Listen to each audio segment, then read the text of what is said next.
pues no sé, de nuestra casa o del edificio que queramos proporcionar la cimentación, debemos apoyarlo en un área suficiente con descargas adecuadas al terreno, para que no provoque problemas. Para eso, pues debemos de vigilar lo siguiente. Inciso A, el hundimiento medio del sistema de cimentación, es decir, debemos ver que la cimentación que proporcionamos como solución, pues tiene un hundimiento medio aceptable. Entonces, por eso dice ahí, vigilar el hundimiento medio del sistema de cimentación. Pero si ustedes recuerdan su clase de isostáticas, pues sí podrían analizar estructuras en base, vamos a decir, al equilibrio. Nosotros aquí también vamos a poder resolver estructuras con simple equilibrio. Pero ¿qué pasa? No vamos a conocer deformaciones. Y el reglamento nos está pidiendo deformaciones. Por eso es necesario entrarle a cuestión de cimentaciones flexibles o al método de las rigideces, que ustedes saben que allí ya pues, da como resultados desplazamientos y fuerzas en los elementos estructurales. Y es lo que necesitamos conocer, los desplazamientos. Entonces, mientras vayamos en la primera parte del curso, que son cimentaciones rígidas, pues como que es una parte inicial, ir entendiendo más o menos cómo son las cimentaciones, pero no vamos a poder evaluar estas, no vamos a saber si cumplimos o no con el reglamento. Eso hasta que podamos hacer hasta el segundo parcial, bueno, hasta que iniciemos los temas del segundo parcial, podamos ya calcular deformaciones. Inciso B, debemos de verificar que los hundimientos diferenciales debemos vigilarlos de manera que no provoquen daño a la superestructura, a mi mismo edificio o a las estructuras colindantes. Si yo tengo un terreno y tengo vecinos, bueno, pues tengo que tener cuidado de que el terreno no se deforme mucho, puesto que el terreno es el mismo de mi estructura y el de las estructuras vecinas. Y si yo lo aplasto mucho, pues imagínense qué pasa con los vecinos. Algo así como si estuvieran en su casa y ustedes están en su cama, acostados, y de repente llega alguien y se sienta en la orilla de la cama. ¿Qué sienten? Pues que ustedes también se quieren ir hacia allá, ¿verdad? Se sume más. Entonces así, ese sería más o menos lo que estaríamos haciendo en nuestro terreno. Vamos a suponer nuestro colchón, pues es la tierra, es el terreno de soporte de todas las construcciones. Y si alguna sobrecarga el terreno, pues se va a hundir por ahí y puede deformar y afectar estructuras vecinas. Espero que con eso quede un poquito más claro por qué tenemos que vigilar estos hundimientos diferenciales. Ahora bien, en el diseño de cualquier cimentación deberán considerarse pues todas las cargas de la superestructura y las cargas adicionales provocadas por el suelo. Ustedes cuando hicieron el análisis estructural, vamos a decir, o en mampostería, de losas, etcétera, pues ahí ponían sus cargas muertas, cargas vivas, etcétera. Y iban bajando cargas y veían si los elementos estructurales o proporcionaban elementos estructurales que resistieran esas cargas. Nosotros igual vamos a tener que considerar todas esas cargas que ya vienen de la subestructura, de la superestructura, y le vamos a tener que agregar las que provocan el suelo. El suelo puede provocar empuje sobre nuestra cimentación, pues si es un cajón de cimentación, imagínense los muros laterales, pues tienen empuje del terreno. Si el nivel de aguas freáticas está por ahí superficial, pues también nos genera empuje sobre nuestra cimentación. Entonces tenemos que tomar en cuenta todo ese tipo de cargas adicionales a las de la superestructura para diseñar nuestra cimentación. Entre las cargas que tenemos que considerar, pues es la carga vertical, lateral que provoca volteo, que puede ser esto, pues empuje del suelo, sismo o viento. Cargas dinámicas, si nuestra estructura va a recibir equipo pesado que vibra, pues entonces tenemos que considerar efectos dinámicos sobre la estructura y estos a su vez pues pasan a la cimentación. Y en dado caso de que tengamos un nivel de aguas freáticas superficial, pues debemos prever o estar atentos a la posibilidad de una posible flotación de la estructura. Todos estos datos, los fenómenos que suceden con el terreno, posiblemente en sus estudios de mecánica de suelos, ahí los contemplaron con un poquito más de detalle, las fuerzas que provoca el suelo sobre las estructuras, ¿no? Porque ahí pues, pudieron calcular empujes de terreno, qué pasa con el nivel de aguas freáticas, cómo son los empujes, cómo se afectan cuando hay agua, y desde luego pues sacar el nivel de fuerzas para que nuestros muros de contención o nuestra cimentación lo pueda resistir. Eso sería nuestro objetivo, ¿no? Evaluar esas fuerzas con esas, pues vamos a decir, teoría que ya vieron en mecánica de suelos y ver qué empujes adicionales a las cargas que ya traigo con mi edificio y tengo que diseñar mi cimentación. Por la clasificación de las cimentaciones. Tipos de cimentación. Existen 3 tipos: superficiales, semiprofundas y profundas. Esto más bien viene siendo una cuestión cualitativa y va en función del nivel de desplante. Si la superficie de desplante está prácticamente a flor de tierra, es decir, nada más quitamos el terreno vegetal y ahí colocamos nuestra cimentación, pues entonces es una cimentación superficial. Todo va a depender pues también del estudio de mecánica de suelos que nos diga cuánto terreno hay que eliminar, porque es terreno vegetal, terreno contaminado, o inclusive rellenos, porque muchas veces adquirimos o el cliente adquiere un terreno que lo usaron como tiradero de las demás obras que llegaron primero a esa colonia y resulta que el terreno pues tiene puro cascajo, pura basura, entonces hay que quitar todo. Entonces para eso es un sondeo que se tiene que hacer ahí en los terrenos para saber hasta qué nivel ya encontramos terreno sano y saber el nivel de desplante. Si está superficial, les digo unos 80 centímetros, 1 metro, hasta unos 50, pues se puede decir que es una cimentación superficial. Y ahí podemos colocar zapatas corridas, zapatas aisladas y losas de cimentación.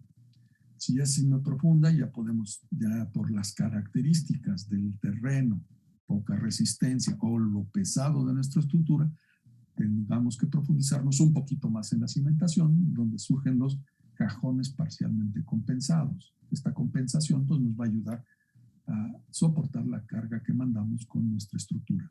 Y si ya el terreno es muy malo, pues tendremos que ir a recurrir a una cimentación profunda, que ya pues implica cajones inclusive sobrecompensados, más, compensan más del peso de la estructura o inclusive pues, con pilotes o pilas, ¿no? Todo depende pues de las, digamos, de la capacidad del terreno. En cuanto a los tipos de terreno que encontramos principalmente en la Ciudad de México, pues ustedes van a otra ciudad a construir, pues deberán de ver cómo está la zonificación o regularización en cuanto a suelos o propiedades de suelos del lugar donde están construyendo, donde van a hacer su proyecto. Aquí, pues para la zona de la Ciudad de México, se distinguen 3 zonas, la zona 1, 2 y 3. La zona 1, conocida como de loma. Cualitativamente, dependiendo del terreno que se encuentre ahí, pues tiene estas capacidades. Si tenemos roca, pues podemos encontrar capacidades de terreno de 50 a 200 toneladas por metro cuadrado. Si encontramos un tepetate compacto, claro que ¿quién les va a decir? Oiga, pues este es terreno compacto, es un tepetate, pues a lo mejor ni lo conocemos nosotros. Pero sus estudios de mecánica de suelos o ya un especialista que se haya dedicado más tiempo, más materia en cuestión de suelos, pues se les va a poder decir qué tipo de terreno es y la resistencia que se puede esperar. Obviamente el reglamento no se basa en estas cantidades cualitativas. Esto es más o menos lo que se puede esperar, pero hay que comprobarlo con un estudio de mecánica de suelos. Entonces tenemos tepetate compacto con resistencias entre 40 y 100 y tepetate no compacto entre 10 y 15. En la zona de transición, que son depósitos ya de lacustres, de arcilla, con terrenos que pueden ir hasta, pues desde unos cuantos metros hasta 20 metros más o menos de pura arcilla, encontramos pues resistencias muy bajas, entre 1,4 y 4 toneladas. O propiamente ya en la zona lacustre, donde tenemos arcillas de más de 50 metros. O sea que allí pues es muchísimo la cantidad de arcilla que se encuentra. Inclusive hay partes de la Ciudad de México que tienen hasta 80 metros de arcilla. Y bueno, pues si es una arcilla muy suave, tendrá resistencia cualitativa. No quise que esto no se tenga que comprobar. Hay que hacer un estudio de pruebas de materiales de los suelos para saber su capacidad. Entre media tonelada y 1, arcilla compacta entre 1 y 2.5 y arcilla dura entre 2.5 y 4. Claro que depende del tipo de estructura, del peso que estemos tratando de poner en el suelo, pues a lo mejor hay una capa un poco más resistente, suficiente para la estructura y no hay que profundizar mucho. Pero eso nos lo va a tener que decir un estudio de mecánica de suelos. Aquí está más o menos un mapa geotécnico de cómo está la zona 1, zona 2, zona 3, pues como era de esperarse. La zona 1 pues es todo lo de lomas alrededor de la ciudad. La zona 2 pues el perímetro, digamos, siguiente, las orillas, pero prácticamente la mayor parte es, digamos, zona lacustre. Aquí pues hay algunos indicios, aquí está el aeropuerto, que el viaducto. Este plano, este mapita lo pueden localizar en las normas complementarias para cimentaciones, o sea, no hay ningún problema. Y seguramente cuando ustedes estudiaron su materia de mecánica de suelo, pues ahí los tuvieron que ver. Deben de tener esos datos. Bien, límites máximos para movimientos y deformaciones. Acuérdense que por ahí decíamos, hay que vigilar los desplazamientos. ¿De acuerdo? El vigilar los desplazamientos, pues obviamente va a implicar ver qué límites hay. Y nuestro reglamento, pues en la tabla 311 ahí nos dice. Si estamos en terreno zona 1, es decir, en terrenos sólidos, bueno, más o menos buenos, promedio de asentamiento, hundimiento, el hundimiento medio en construcciones aisladas son 50 milímetros. En construcciones colindantes, si yo tengo vecinos, máximo 25 milímetros. Si estamos en terrenos zona 2 y 3, el asentamiento medio, vamos a decir, para construcciones aisladas es 300 milímetros. ¿Ya? En una construcción aislada, es decir, yo tengo un gran terreno y en medio voy a hacer, o todo va a estar rodeado de jardines y nada más una construcción ahí en medio pequeña, pues son para terrenos grandes, posiblemente no son los de la ciudad, los más adecuados o la condición más adecuada es que tenga vecinos. Entonces el hundimiento medio que yo puedo permitir son 150 milímetros, 15 centímetros máximo. En caso de flotación, pues podemos tener, acuérdense, dependiendo de las condiciones del nivel de aguas freáticas, nuestra estructura puede tratar de salirse, de flotar. En construcciones aisladas tenemos un máximo de 300 milímetros y en construcciones con colindantes, o sea, tengan vecinos, 150. Pero la velocidad de asentamiento no debe ser superior a 10 milímetros por semana. Es decir, yo sé que mi estructura pesa mucho, yo sé que se va a hundir y está dentro de lo permitido, pero no la voy a dejar que se hunda de repente, ¿verdad? Sino que debe de ser un hundimiento controlado, máximo de 10 milímetros por semana, o sea, 1 centímetro cuando mucho. Si yo sé que mi análisis estructural, análisis de la cimentación me dice, pues esta estructura se va a hundir 10 centímetros, pues yo debo de ir controlando la estructura para que al dividirlo entre 10 me diga en cuántas semanas debemos de, y qué carga debe haber en ese momento para poder tener, pues no sobrepasar lo que se está planeando a la hora de, digamos, el diseño, el análisis, ¿no? También pues tenemos que vigilar, son los movimientos verticales de nuestra estructura y también debemos vigilar pues la inclinación de nuestra estructura. Una inclinación visible permitida pues es esta fórmula en por ciento. Claro que si nosotros vamos a diseñar una estructura nueva, pues no debemos de permitir que se distorsione, ¿no? Que se incline. Esto podría aplicar más bien cuando tengamos que revisar una estructura. Ya está una estructura existente, está desplomada, está inclinada. Vamos a ver si las inclinaciones están dentro de lo tolerable todavía antes de demoler la estructura. O si ya se pasó, pues planear un método para enderezar la estructura, si es que es costeable, y si no, pues tendrá que demolerse, ¿verdad? Porque ya se está excediendo la inclinación permitida. ¿De acuerdo? Si la estructura es delicada y está, digamos, trabajando con grúas viajeras, porque es una fábrica, bueno, pues si tiene hundimientos, vamos a decir, inclinados de más de 0.3%, pues ya las grúas no van a funcionar. Entonces, pues eso, inmediatamente, pues el operador de la bodega o de donde estén estas grúas va a decir, oye, las grúas ya no caminan, ya no funcionan adecuadamente o con la seguridad razonable, puesto que ya se está excediendo lo permitido. ¿De acuerdo? Independientemente de estas deformaciones, nosotros tendremos que vigilar el inciso C, deformaciones diferenciales de la propia estructura y sus vecinas.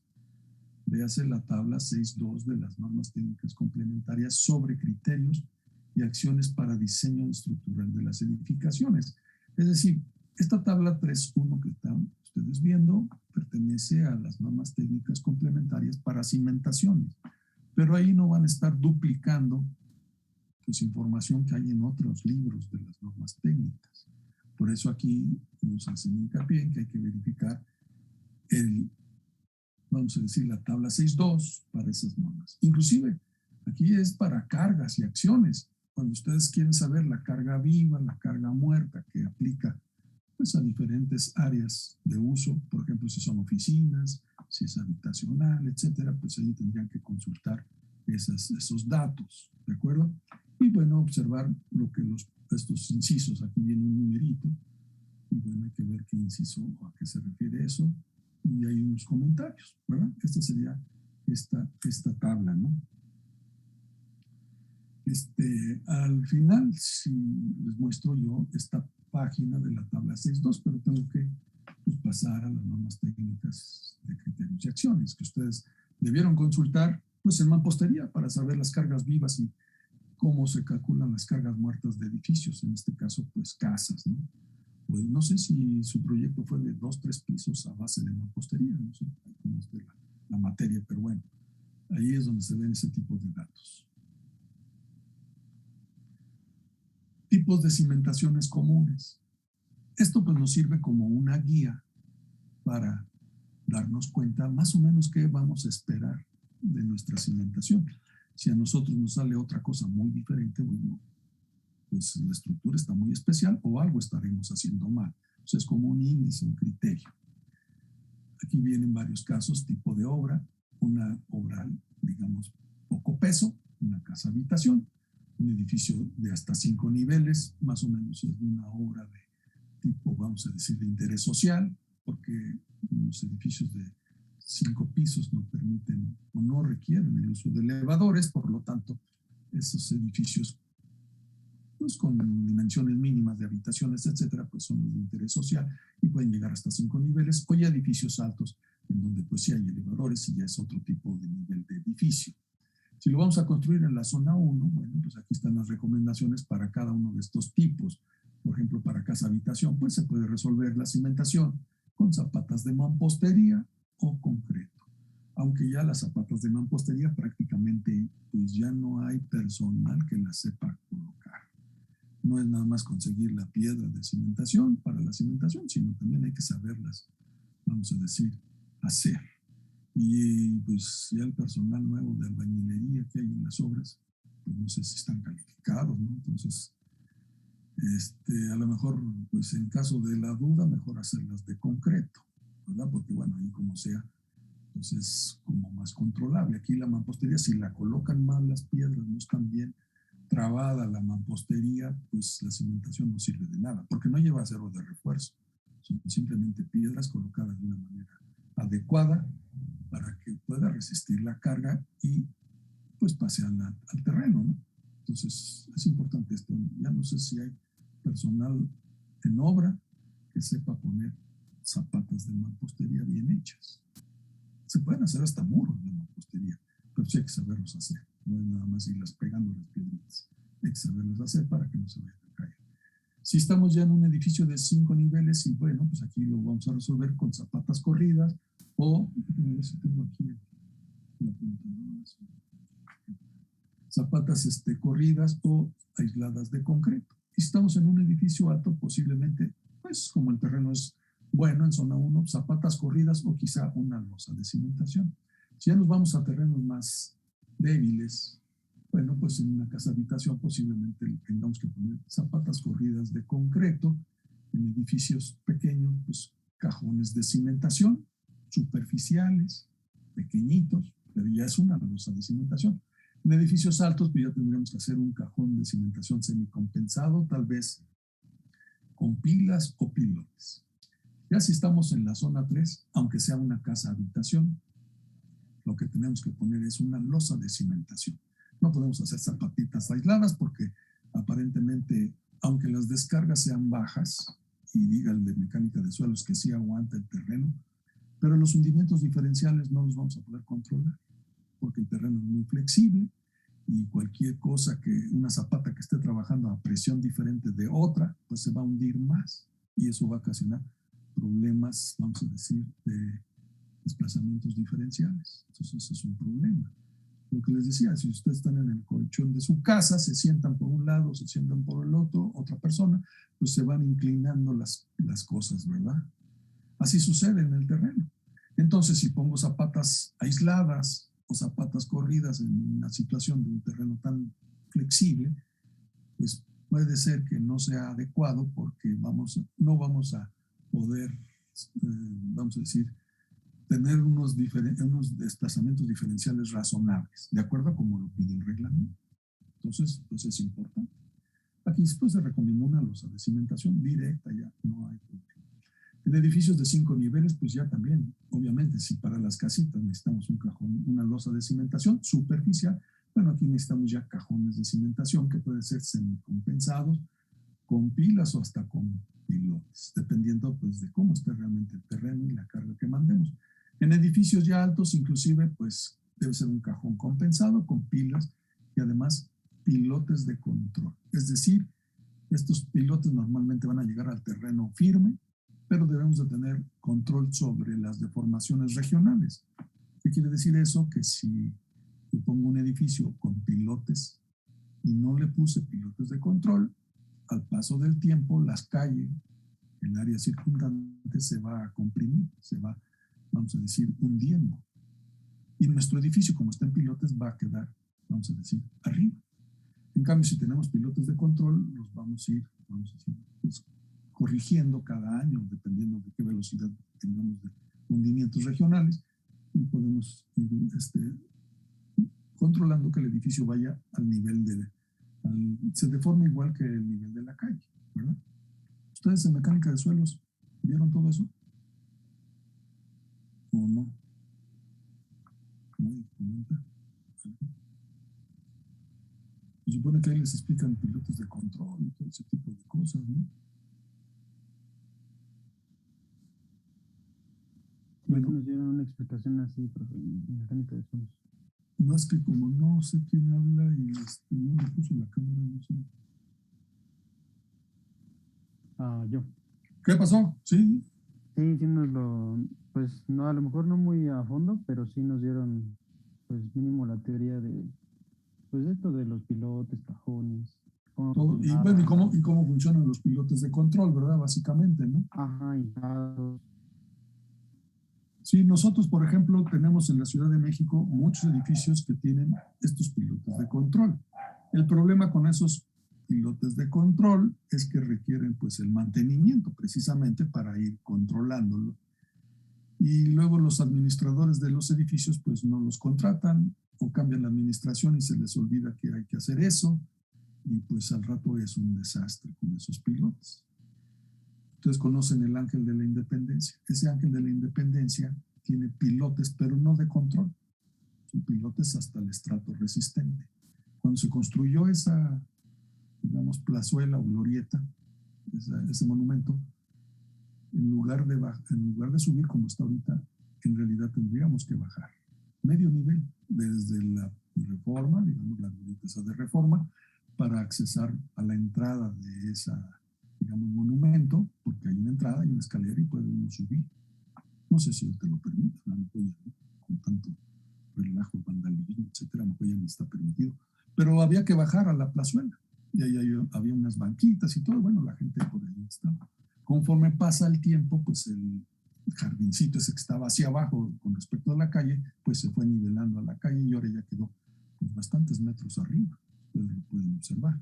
Y ya el jardín, en lugar de bajar, ya es una pirámide, ¿no? Para subir. Entonces, ¿es por qué? Tiene pilotes, pues sí, pero hasta la capa resistente y por lo tanto no hay forma de controlar que no se salga el edificio con respecto de la calle. Eso es lo que pasa cuando los pilotes se ponen nada más hasta la capa resistente y no hay un mecanismo de control para poder de alguna manera pues nivelarlo. Ese es un caso.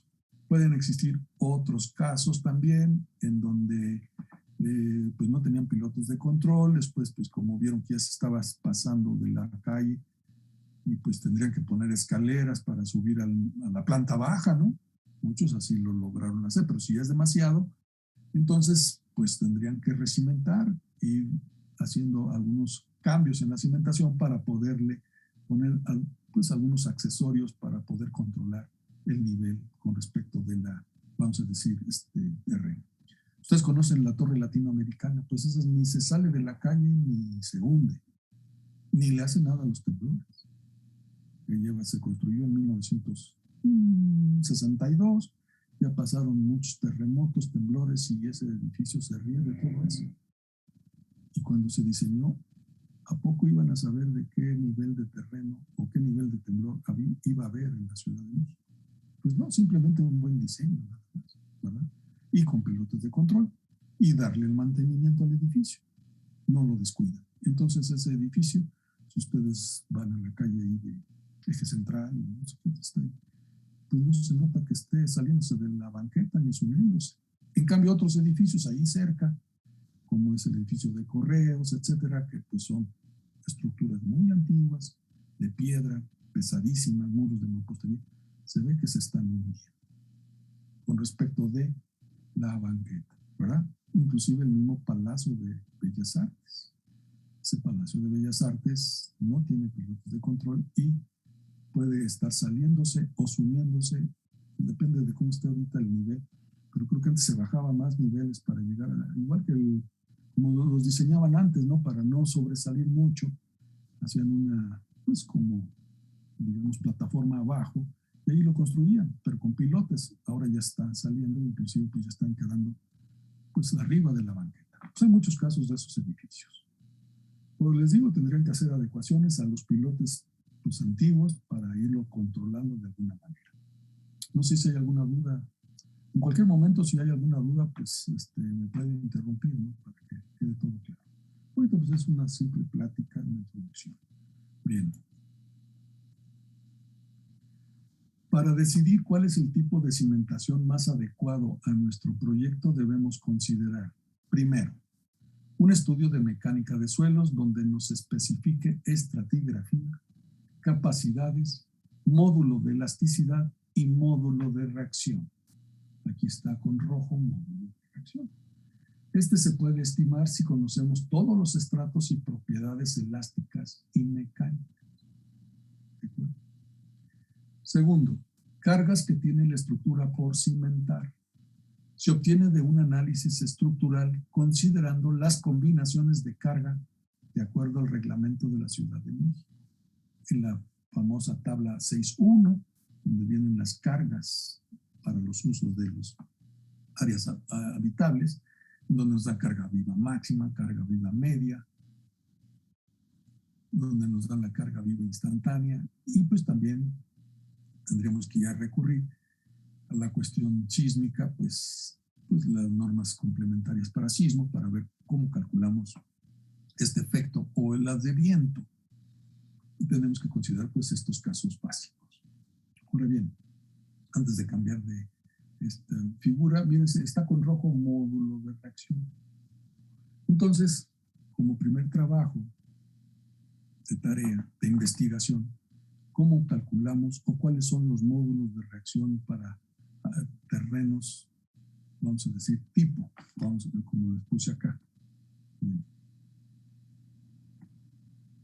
Aquí yo tengo roca, tepetate, compacto, tepetate no compacto, arcilla, arcilla compacta, arcilla suave, etcétera. Diferentes tipos de suelo. ¿Cuáles son los módulos de reacción que pueden tener estos tipos de suelo? Aquí yo les estoy dando una capacidad de carga. Es cualitativa, pero por decir algo, módulo de reacción para arcilla suave anda entre tal valor y qué valor. Esa es la investigación que van ustedes a hacer como primer tarea. Módulo de reacción.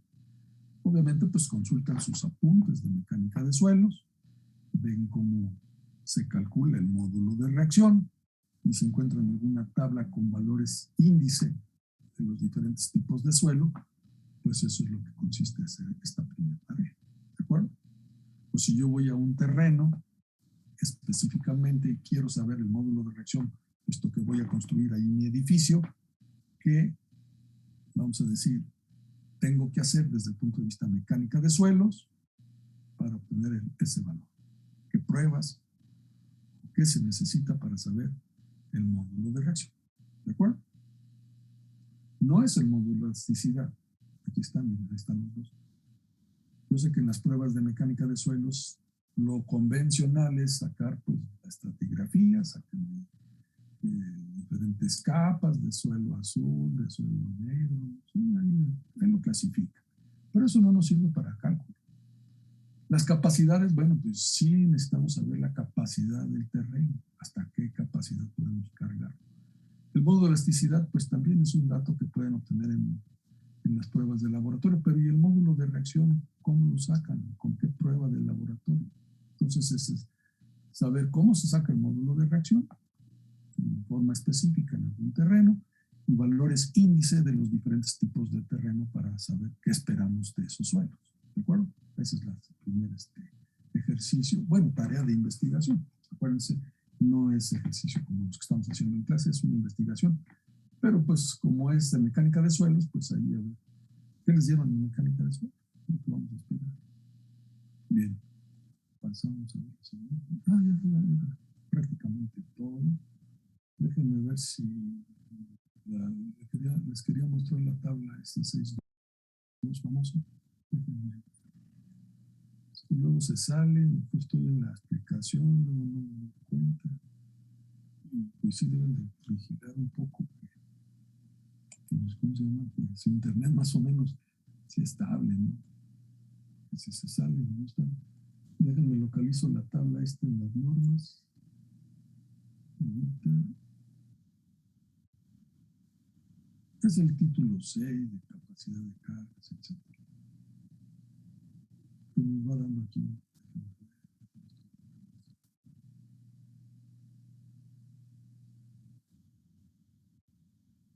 En el inciso, en el capítulo 6 de acciones variables, vamos a verlo. Voy a compartir nuevamente la pantalla.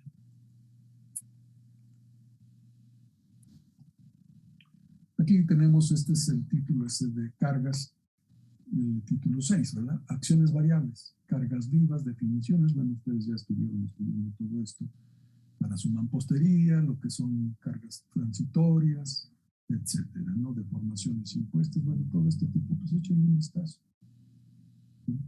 Y luego, al final de cuentas, viene la tabla 6.1 que estuvieron consultando para las cargas vivas. Ahí está. Por ejemplo, si es casa habitación, pues ponerle 190 kilogramos por metro cuadrado o 1.9, depende, ahí están las dos unidades, está en kilonewton por metro cuadrado, 1 kilogramos por metro cuadrado. Ahorita todavía nos encontramos en la transición. Antiguamente en los reglamentos, al menos en la ciudad, bueno, en los reglamentos aquí y de Latinoamérica en general, pues están en las unidades kilogramos por metro cuadrado, pero ya estamos en una transición hacia pues, unas verdaderas nombres de las unidades. La unidad de kilogramo pues no es una unidad para el peso. Entonces nosotros tenemos que irnos hacia el sistema internacional y ahí usan kilonewtons por metro cuadrado. Pero como este es digamos, una etapa de transición del reglamento, todos están acostumbrados, no, pues en casa habitación ponle 100 kilos por metro cuadrado. Bueno, está bien, pero ya no debemos hablar así, debemos decir kilonewtons por metro cuadrado. Obviamente para que toda la, vamos a decir, la población de México ya se acostumbre a eso, pues está muy difícil. Imagínense, ustedes van a la tortillería a pedir 2 kilonewtons de tortillas. Pues enseñemos, ¿sabes? Claro, le dicen, deme 2 kilos, 3 kilos, sí sabe. Entonces ese es el problema. Se quedó mucho esa idea de cómo es en las unidades de peso y hacer la transición es difícil. Pero bueno, ese es entre la población, pero entre la parte técnica, nosotros tenemos que ir hacia el sistema internacional. ¿De acuerdo? También para las unidades en caso de análisis dinámicos. Entonces hay que tener cuidado. Bien, entonces esta tabla, pues ustedes la consultaron, que les va dando ahí alguna explicación de cómo se dan las áreas, y viene la famosa tabla 6.2 de hundimientos diferenciales que pueden tolerar las estructuras. Aquí viene pues el tipo de estructura y cuál es la máxima hundimiento diferencial tolerable. Por ejemplo, si nosotros, bueno, aquí viene para tanques estacionarios, grúas, etcétera, Pero si nuestro edificio es a base de marcos de acero, hasta 4 pisos, 0.006. Si tenemos de 4 a 14 pisos, antes nada más era un solo valor fijo, para no importaba la altura. Ahora van cambiando de acuerdo a la altura. Entonces me imagino que en mampostería ustedes vieron, yo no sé si vieron eso, o en su diseño de concreto, ya pasaron esa materia, o de acero, ya no sé si les... Pero aquí están los límites, ¿no? Los hundimientos diferenciales. Es diferente para pisos de acero, para edificios de acero que para edificios de concreto. Aquí, por ejemplo, 0.006 se permite más que, por ejemplo, en concreto 0.04. ¿Por qué? Porque una estructura de acero es más resistente, bueno, es más adaptable a esas deformaciones diferenciales. Resistente no, ¿por qué? Pues yo lo puedo diseñar con hundimientos diferenciales mayores, y si le pongo los elementos y los perfiles capaces de hacerlo, pues lo pueden hacer. No hablamos de eso, sino es como que acomodo de la estructura. La estructura nosotros la analizamos y la diseñamos para un hundimiento diferencial cero, o sea que no va a haber ese problema porque así estamos diseñando nuestro marco. Pero al paso del tiempo, cuando se puede desechar algo que ya no es adecuado porque pues, ya está demasiado desplomado, se está enchuecando mucho, pues aquí están los límites permitidos, máximo tolerable, dice aquí. No quiere decir que siempre vamos a llegar a que sea máximo nuestros valores estos. Esto es lo máximo permitido, pero yo voy a querer un edificio que no esté desplomado, que esté derechito, ¿verdad? Que no tenga un hundimiento diferencial. Hundimiento diferencial se refleja en la estructura, pues de que una esquina del terreno se hunde diferente con respecto de la otra, vamos a decir en un plano inclinado. Pero eso, como la estructura al inicio era a 90 grados, pues se refleja en un desplome de la estructura finalmente. Entonces esos son desplomes límites, ¿de acuerdo? Si tiene muchos pisos, pues hasta 15 o más, 0.0018. Si nuestro edificio que queramos revisar ya está desplomado en más de esta cantidad, ya tiene que hacer algún ajuste, alguna forma de corregirlo, o simplemente no cumple con la norma, ¿verdad? De que se caiga o no, eso es otro problema, pero ya no cumple con la norma.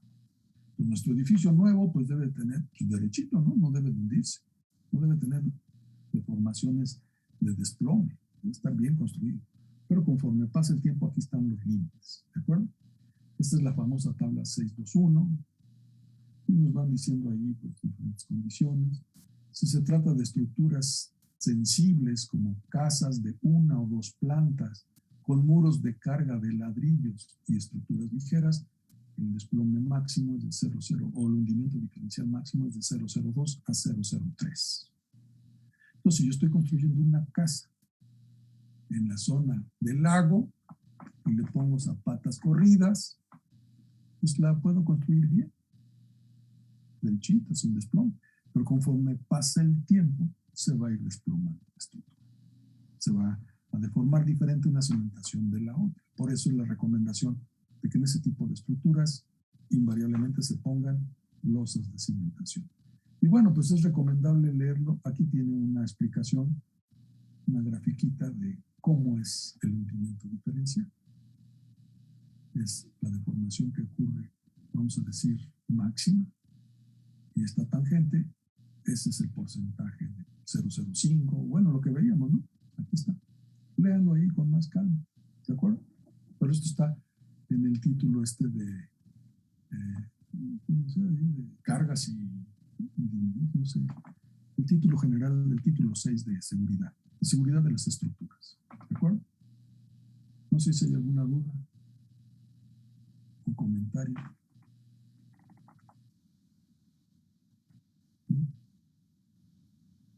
Bueno, entonces ya tienen su primer trabajo asignado de investigación.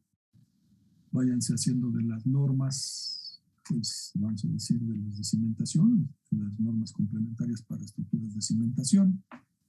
Y para el caso de cargas y eso, pues el título general de cargas y seguridad de las estructuras. ¿De acuerdo? Son 2 tomos. No es del mismo reglamento, pero a lo mejor los venden todos juntos o están por separado, no sé. A veces para que sea más práctico, pues están por separado.